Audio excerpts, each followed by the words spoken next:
हनुमान जी को पान चढ़ाने का महत्व। भगवान हनुमान, जिन्हें अंजनी पुत्र, पवन पुत्र और संकटमोचक के नाम से भी जाना जाता है, हिंदू धर्म के सबसे प्रिय और जागृत देवताओं में से एक हैं। उनकी भक्ति करने से न केवल भय दूर होता है, बल्कि जीवन के सभी कष्ट और बाधाएं भी दूर हो जाती हैं। हनुमान जी को प्रसन्न करने के लिए कई प्रकार की पूजा विधियां हैं, जैसे हनुमान चालीसा पाठ, सिंदूर अर्पण, केसर गुड़ अर्पण और विशेष रूप से पान चढ़ाना। भारत के कई क्षेत्रों में विशेष मान्यता है कि हनुमान जी को पान अर्पित करने से मनोकामना शीघ्र पूर्ण होती है, विशेषकर अगर वह श्रद्धा और विधिवत किया गया हो। आइए विस्तार से समझते हैं कि पान चढ़ाने का क्या आध्यात्मिक, धार्मिक और रहस्यमयी महत्व है। पान का धार्मिक महत्व। पान, बेतल लीफ, को भारतीय संस्कृति में बहुत पवित्र माना गया है। यह विवाह, व्रत, पूजा और तांत्रिक साधनाओं में भी उपयोग में आता है।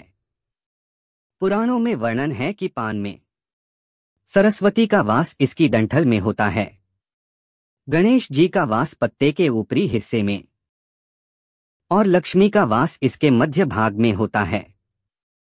इसलिए जब हम हनुमान जी को पान अर्पित करते हैं तो यह केवल एक पत्ता नहीं, बल्कि त्रिदेवियों का समर्पण होता है, जिससे वे तुरंत प्रसन्न हो सकते हैं। हनुमान जी को पान क्यों चढ़ाया जाता है? एक, मनोकामना पूर्ति के लिए। पौराणिक मान्यता है कि जो भक्त हर मंगलवार या शनिवार को हनुमान जी को पान चढ़ाता है और मन से प्रार्थना करता है, उसकी मनोकामनाएं अवश्य पूरी होती हैं। 2, संकटों से मुक्ति के लिए। हनुमान जी को संकटमोचक कहा जाता है। अगर आप पर कोई ग्रह दोष, नजर दोष या शारीरिक मानसिक कष्ट है तो पान चढ़ाना राहत देता है। 3, शत्रुओं पर विजय पाने हेतु। पान में लौंग, इलायची और कपूर डालकर हनुमान जी को अर्पित करने से शत्रु पर विजय मिलती है और भय दूर होता है। 4, रोग मुक्ति के लिए। पान में औषधीय गुण भी होते हैं।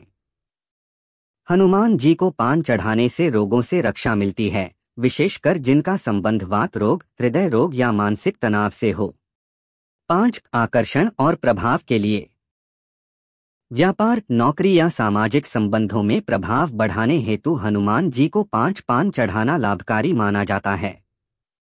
पान चढ़ाने की विधि, सही तरीका। 1, दिन और समय चुनें। मंगलवार और शनिवार को सूर्योदय के बाद या सूर्यास्त के पहले करना श्रेष्ठ होता है। 2, पान की तैयारी। ताज़ा हरा पान चुनें।